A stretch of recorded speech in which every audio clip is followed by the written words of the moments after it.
Supreme কোর্টে Bangla DA মামলা শুনানি প্রায় 3 মাস পরে সুপ্রিম কোর্টে এই মামলার আবারও এক শুনানি থেকে আসবে কি কোনো সুনির্দিষ্ট বার্তা? বারংবার এই শুনানি পিছিয়েছে। দ্বাদশতম শুনানির দিকে তাকিয়ে সংগ্রামী যৌথ মঞ্চ। সুপ্রিম কোর্টে ডিএ মামলার শুনানি 3 মাস পর আজ আবারও শুনানির দিন। বারংবার এই শুনানি পিছিয়েছে, তার পরিপ্রেক্ষিতে বারংবার হতাশা, আক্ষেপ প্রকাশ সংগ্রামী যৌথ মঞ্চের। আজ সুপ্রিম কোর্টে ফের ডিএ মামলা শুনানি, নজর থাকবে রাজ্য সরকারি কর্মচারীদের। সরাসরি ইন্দ্রনীল আমাদের প্রতিনিধি রয়েছেন। ইন্দ্রনীল, সংগ্রামী যৌথ মঞ্চের 365 দিন পেরিয়ে আন্দোলন লাগাতার চলছে, এরই মাঝে সুপ্রিম কোর্টে বারংবার শুনানি পিছিয়েছে, আজকে আবারও এক শুনানির দিন। সব মিলিয়ে সর্বশেষ সংগ্রামী যৌথ মঞ্চের কি বক্তব্য এবং এই শুনানির পরিস্থিতিতে কি খবর সামনে আসছে?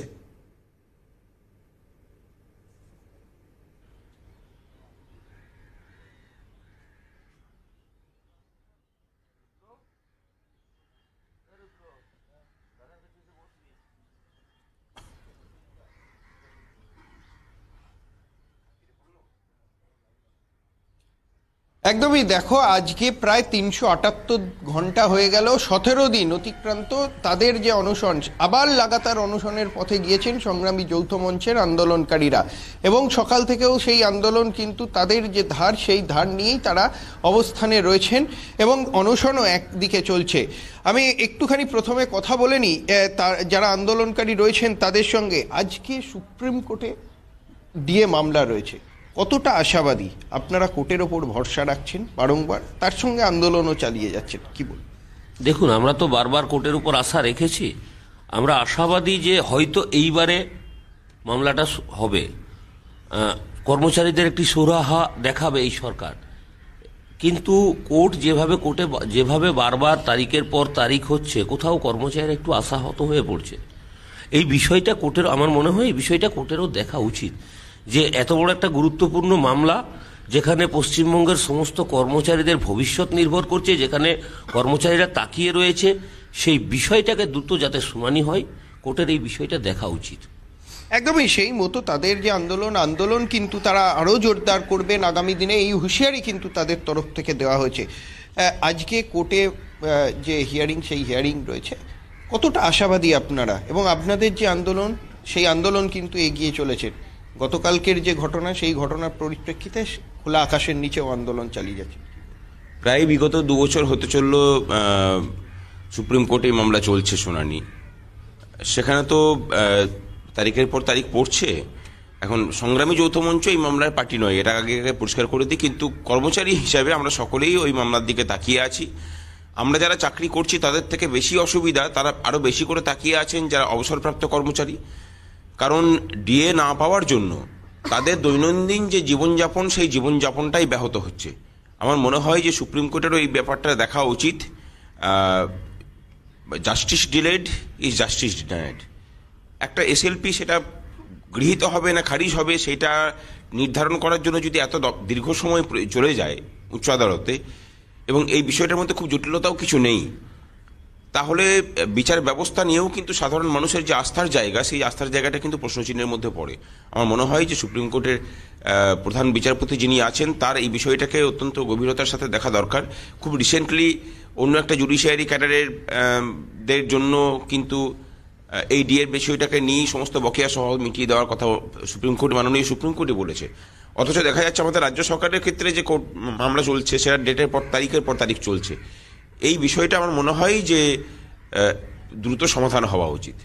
একদমই, তারা যেমন আশাবাদী, তেমনি গতকালকের যে ঘটনা, অর্থাৎ তাদের যে ছাউনি খুলে দেওয়ার, সেই ছাউনি খুলে দেওয়ার যে প্রক্রিয়া, সেই প্রক্রিয়াও শুরু হয়। যদিও সংগ্রামী যৌথ মঞ্চের আন্দোলনকারীরা তারা কিন্তু তাদের যে পারমিশন লেটার, সেই পারমিশন নিয়েই কিন্তু এখানে দীর্ঘদিন ধরে অবস্থানে, সেই কথাও কিন্তু তারা বলেন। এই বিষয়টা একটু জানবো যে গতকালকে যে আপনারা অভিযোগ করছেন যে পুলিশের প্ররোচনায় এই আপনাদের মঞ্চ খুলে দেওয়ার প্রক্রিয়া শুরু হয়, একদমই মাননীয়ার প্ররোচনায়।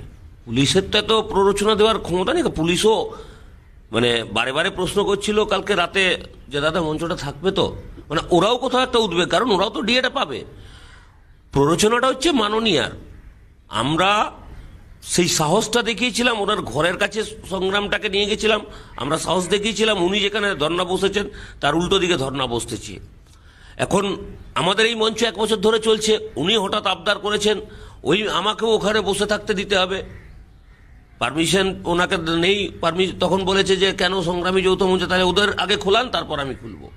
সেই নিয়ম মতো মিলিটারি এখানে খুলতে এসেছিল যে আপনাদের এটা এভাবে রাখা যাবে না কনস্ট্রাকশন, আপনারা খুলে দিন, আপনারা বসে থাকুন, আমার কোনো অসুবিধা নেই। আমরা তাই আইনগত দিক থেকে খুলে দিয়েছি। আবার আজকে কোর্টে বিষয়টা দেখা যাবে, আমরা আবার কিন্তু মঞ্চ টাঙাবো, যেমন ছিল সেই অবস্থায় আবার ফিরিয়ে আনবো এই জায়গাটাকে, আর এই লড়াইও জারি থাকবে। একদমই সেই মতোই লড়াই জারি থাকবেন এমন কথাই বলছেন। কিন্তু আগামী দিনে আপনাদের এই আন্দোলনের রূপরেখা কি হবে? কারণ কোর্টে আজকে হিয়ারিং, তার সঙ্গে এই যে অচলাবস্থা, সেই জায়গায় আপনাদের আন্দোলনটা কোন পথে নিয়ে যাবে? আমাদের আন্দোলন বলতে ধারাবাহিকভাবে বিভিন্ন ক্যাডারের যেসব দাবি দাওয়া সেগুলোকে নিয়ে আমাদের লড়াই হচ্ছে। অস্থায়ী কর্মচারীদের বিষয়টাকে আমরা খুব বড় করে তুলে ধরছি, বিশেষ করে আমাদের মধ্যে থাকা যেসব অস্থায়ী কর্মচারীরা আছেন, সিভিক পুলিশদের সাথে যে অন্যায় হচ্ছে, প্যারা টিচার সহ, শিক্ষাবন্ধু সহ বিভিন্ন ক্যাডারের যেসব মানুষজন আছেন তাদেরকে নিয়ে লড়াই হবে। এবং তার সাথে ধারাবাহিক আন্দোলনের ঘোষণাও আমরা করতে চলেছি। খুব তাড়াতাড়ি সেই বিষয়ে সিদ্ধান্ত হয়েছে এবং সেগুলো ঘোষিত হবে। এবং মার্চের প্রথম সপ্তাহ থেকে আমরা লাগাতার ধর্মঘটের দিকেও যাচ্ছি। একদমই তাদের যে আন্দোলন, সেই আন্দোলনের রূপরেখাও কিন্তু তারা তৈরি করে দিয়েছেন এবং এই মুহূর্তে তাদের যে আন্দোলনের যে অবস্থা, সেই অবস্থায় দাঁড়িয়ে আগামী দিনে লাগাতার কর্মসূচির পথে যাবে, এমনটাই হুঁশিয়ারি সংগ্রামী যৌথ মঞ্চের। ইন্দ্রনীলের আগে অতীতে বারংবার এই শুনানি পিছিয়ে যাওয়া, একের পর এক তারিখ, তারপর আবারও 1 তারিখ, সেখান থেকে দাঁড়িয়ে আজ কতটা আশাবাদী তারা যে শুনানি হবেই সুপ্রিম কোর্টে?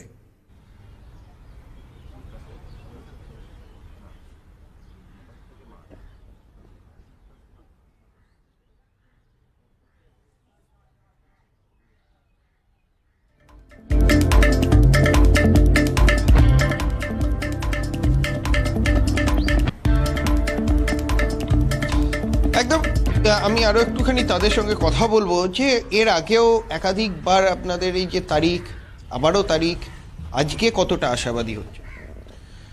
আশা করা যায় যেটা মেন লিস্টে এসেছে, মিসেলেনিয়াস থেকে মেন লিস্টে মামলা স্থানান্তরিত হয়েছে, আশা করা যায় শুনানি হবে। এরপরে দেখা যাক, যদি না হয় তাহলে বিকল্প ভাবনাও ভাবতে হবে আমাদেরকে আর কি। আরও বড় কোনো লয়ারকে দাঁড় করানো যায় কিনা সেই বিষয়েও আমরা চিন্তা ভাবনা করছি। আপনারাও কি পার্টি হবেন? আমাদের মধ্যে আলোচনা হয়েছে এবং সেই আলোচনার পজিটিভ দিকেই আছে। কর্মচারীরা অন্তত চাইছেন যে হ্যাঁ, সংগ্রামী যৌথ মঞ্চ এই মামলায় পার্টি হোক আর কি। আমাদের কাছে নিয়মিত সেটা নিয়ে ফোন আসছে, রিকোয়েস্ট আসছে, লেখালেখি করছেন তারা ফেসবুকেও। আমরাও ভাবনা চিন্তা করছি। একদমই, তারাও আশাবাদী। কিন্তু আজকে তারা বলছেন যে এই যে আন্দোলন, এই যে তাদের যে সুপ্রিম কোর্টে হিয়ারিং, এগুলো যেন দ্রুতই হয়, এমনটাই কিন্তু বলছেন সংগ্রামী যৌথ মঞ্চের যারা আন্দোলনকারী রয়েছেন এবং যারা অনশনকারী রয়েছেন তাদের তরফ থেকেই। ধন্যবাদ ইন্দ্রনীল, সরাসরি ছিলেন। আজ সুপ্রিম কোর্টে শুনানি, ডিএ মামলা শুনানির দিকে নজর থাকবে আমাদের।